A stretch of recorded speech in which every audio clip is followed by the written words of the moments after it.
En direct du 20e congrès de la FUB à Bordeaux, le 6 et 7 février, c'est sur Radio Cyclo.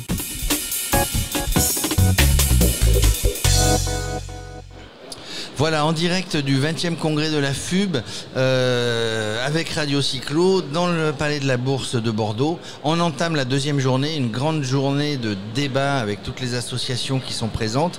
Et on a vraiment le plaisir de recevoir Jean Chaumien. Bonjour Jean. Bonjour. Je suis avec Alain Moreno aussi. Alors pourquoi on a plaisir? Parce que c'est le 40e. Hier soir, la FUB a soufflé les bougies. C'est le 40e anniversaire de la FUB. Et devinez qui a créé la FUB il y a 40 ans? Je le sais. Alain Moreno. C'est lui. C'est Jean. Alors non, Jean, vous êtes... j'ai rien fait de mal moi. Non, vous n'avez pas rien fait de mal. Au contraire. Donc vous êtes de Strasbourg. Donc c'est le berceau de la FUB, on va dire. Strasbourg a été élu hier pour la seconde fois consécutive première ville cyclable de plus de 200 000 habitants. Pour aller de temps en temps à Strasbourg, je sais que c'est vraiment bien aménagé. Qu'est-ce qui vous est passé par la tête à l'époque pour créer la FUB? Non, alors j'ai commencé par l'association locale en 1975. Même avant, parce que je suis pasteur à Strasbourg, enfin j'étais, maintenant je suis retraité, mais j'ai dû faire l'enterrement d'une mère de famille écrasée par un camion, mère de famille nombreuse, tout est parti à volo ensuite, et en fait, je me suis dit c'est pas normal qu'on écrase les gens sur les routes. Moi qui avais une splendide 4 chevaux, j'ai arrêté de rouler en bagnole dans la ville, même si j'avais le prof qui était à l'université, qui venait de Paris, et que je devais ramener à la gare, parce que quand il prenait un taxi, il n'y arrivait jamais. Enfin bref, j'ai décidé de créer à l'époque le cadre et l'association locale, etc., pour que nous ayons des aménagements cyclables. Et je me suis retrouvé dans la foulée, conseiller du président Pflimlin, du maire de la ville, Strasbourg, pour créer les aménagements. Et moi j'ai conseillé tout de suite un voyage d'études en Hollande. Et j'ai embarqué des élus, des techniciens, personne ne savait comment réaliser les aménagements. Donc voilà, c'était le début. Et ensuite, je le raconte déjà ailleurs, mais j'ai rencontré à Paris, donc un peu par hasard, parce que des amis parisiens m'avaient dit « Il y a une réunion à Paris au ministère des Transports sur le vélo ». J'avais évidemment pas d'invitation à Strasbourg, mais eux en avaient. Et dans la salle donc, du ministère des Transports, j'avais... essayer de poser des questions à ces deux ministres, Joël Le Teul et Dornano, environnement et transport. Et dans la salle, comme les huissiers ne me connaissaient pas, j'ai pas eu le droit au micro, quoi. Et au moment où les deux partaient, vous les avez attrapés au vol. Le Teul allait voir le président de la République, le etc. Money Time, comme je Alors le Teul, c'était le ministre des Transports. Oui, je me suis précipité donc vers la sortie, vers eux. Aucun huissier n'a bougé, etc. Je me suis retrouvé, on était tous les trois près de l'autre côté. Et je leur ai dit, écoutez, moi je viens de Strasbourg, spécialement pour le vélo, j'ai demandé la parole, on m'a pas donné la parole, voilà, bref. Et eux m'ont dit, écoutez, si vous voyez Pflimlin, dites-lui que nous donnons de l'argent à Strasbourg pour le tramway, mais surtout pas à Grenoble et à Rennes, je ne sais plus qui, enfin bon. Mais on donne l'argent à Strasbourg pour le premier tramway refait en France parce que c'est important. Je dis oui d'accord, moi je veux bien lui dire ça. Mais dans le même temps, moi je veux de l'argent pour le vélo. Ah bah écoutez, il y a une ligne budgétaire. Cette ligne budgétaire, personne n'en sait rien. Personne ne sait que ça existe. Il faut aller les chercher les budgets. Bah oui, mais donc le fric existe, mais personne ne le demande parce que personne ne sait que ça existe. Donc, moi j'ai lancé la FUB là-dessus. En me disant, il faut donner l'info, quoi. Et je connaissais déjà un certain nombre d'associations, un certain nombre de responsables en France. Et vous avez fédéré. Et je me suis dit, on fait la fédé, et voilà, basta, et c'est bon, quoi. À l'époque, la tradition du vélo à Strasbourg, c'était déjà ancré? Non, non, c'est comme partout, ça déclinait.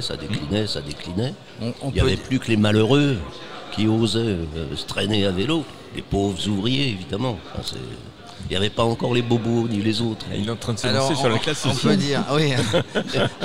On peut dire donc que s'il y a autant de vélos à Strasbourg, pour le plus grand bonheur de tous, c'est un petit peu grâce à vous.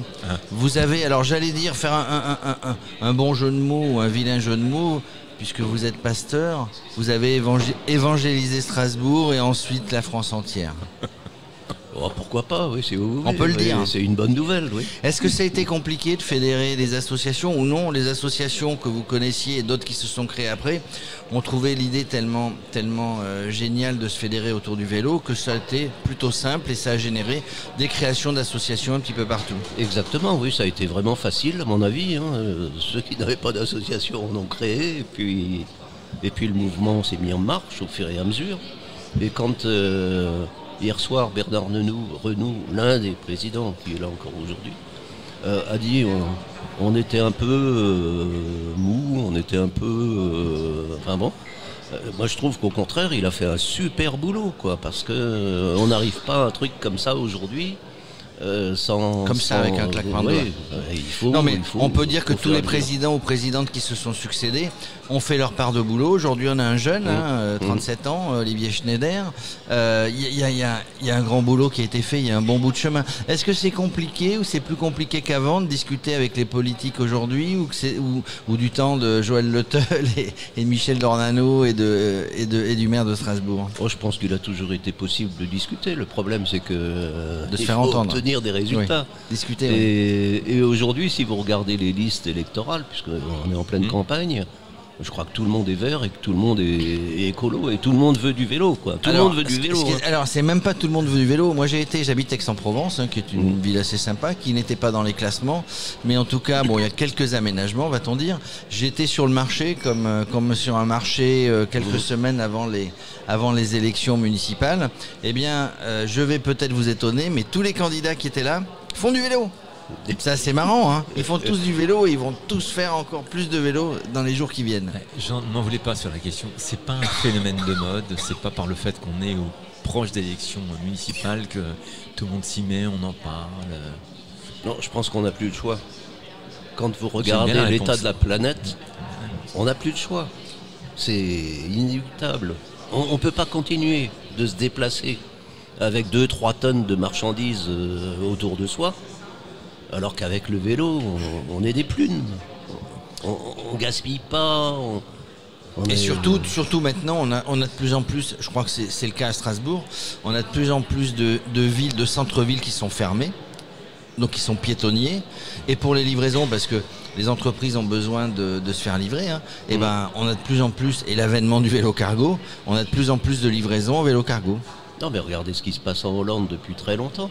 On a toujours livré les marchandises en centre-ville avec des vélos cargo. Enfin, ça a été... On a beaucoup de retard sur tous ces pays nordiques. Ah bah bien sûr, absolument. En Allemagne du Nord, en Allemagne même de l'autre côté de Strasbourg, les choses vont plus vite que chez nous. Enfin, les choses vont plus vite. Parce que c'est compliqué de faire avancer les choses. Il y a trop comment on pourrait dire, il y a trop de... Je sais pas si c'est le terme, d'inertie, les choses peuvent bouger, les élus peuvent entendre, mais ça prend du temps quand même. Non, mais il y a des lobbies, il y a quand même des pouvoirs en place qui sont phénoménaux. Et moi je me souviens par exemple, quand j'étais chargé de mission interministérielle vélo bénévole, avec Corinne Lepage et Anne-Marie Hydrac, je les ai mises sur un vélo pour inaugurer le mondial du 2 roues à Paris. Et bon, le préfet de police ne voulait pas. Il ne voulait pas. Et quand j'ai insisté auprès de ces ministres en leur disant mais qui fait la loi? Est-ce que c'est le préfet de police ou est-ce que c'est vous? Eh bien, du coup, bon, Corinne Lepage s'est mise à vélo, elle n'était pas trop rassurée, mais bon, elle l'a fait. Et Anne-Marie Hydrac aussi. Anne-Marie Hydrac était ministre des Transports. Hein. Enfin, secrétaire d'État. Secrétaire d'État au transport. Et les deux se sont fait applaudir, mais tout le long, entre l'avenue de Ségur et le mondial du Douro, tout le long du chemin, ça a applaudi au coin des rues. Est-ce qu'aujourd'hui les ministres se font applaudir comme ça? Alors, je suis pas sûr. Est-ce qu'ils sont en vélo? Oui, pour certains. Il y en a qui marchent. Paris est devenu, et c'est la meilleure progression, on a eu hier. Paris devient de plus en plus une ville cyclable. Tant mieux, parce que c'est tellement agréable de se balader en vélo dans Paris. Moi, je veux dire, je prends plus le métro dans Paris. Je suis de temps en temps. J'y vais en bus. Quand il y a des vélos qui sont libres, je le fais. Mais je veux dire, c'est tellement joli de se balader dans Paris qu'en vélo, ça serait dommage de ne pas le faire. Une dernière question avec mon ami Alain. C'est le 20e anniversaire de la FUB. Comment est-ce que vous voyez la FUB 40e. C'est le 40e, pardon. 20e congrès. Exactement, 20e congrès, 40e anniversaire. Comment est-ce que vous voyez la FUB dans 10 ans pour ses 50 ans? Dans 10 ans, j'espère que tout le monde aura une Brompton comme monsieur, Donc, comme monsieur ça le pourra président. circuler dans Paris. Et moi, vous voyez ma Brompton, j'en ai pas aujourd'hui, mais tout le monde en a. Et par exemple ici, Chabandelmas, dans les couloirs de sa mairie, j'ai fait du vélo avec ma Brompton. À Paris, pour parler de Paris, de Tibéri, j'ai fait du vélo avec ma Brompton dans les couloirs. Quand j'arrivais au ministère de l'Environnement avec mon vélo, mais les huissiers me saluaient au passage. J'arrivais avec ma Brompton, je la pliais ou je la pliais pas d'ailleurs, et j'allais dans un bureau, et voilà. Ça veut ma dire, carte de visite. ça veut dire que pour le 30e congrès dans 10 ans, il faudra que tous les participants arrivent en vélo, ça sera une obligation. Voilà un bel objectif. Pourquoi pas? C'est Pourquoi l'objectif pas. et le défi. En tout cas, Jean, ça nous a fait plaisir d'avoir toutes ces anecdotes par quelqu'un qui a créé et qui est toujours bien présent donc à la FUB. Merci d'être venu, Jean Chaumien, donc premier président fondateur de la FUB, d'être venu nous raconter un petit peu ces belles histoires sur le plateau de Radio Merci à Cyclo. vous, c'est la première fois. Merci en tout cas. Vous êtes bien débrouillé.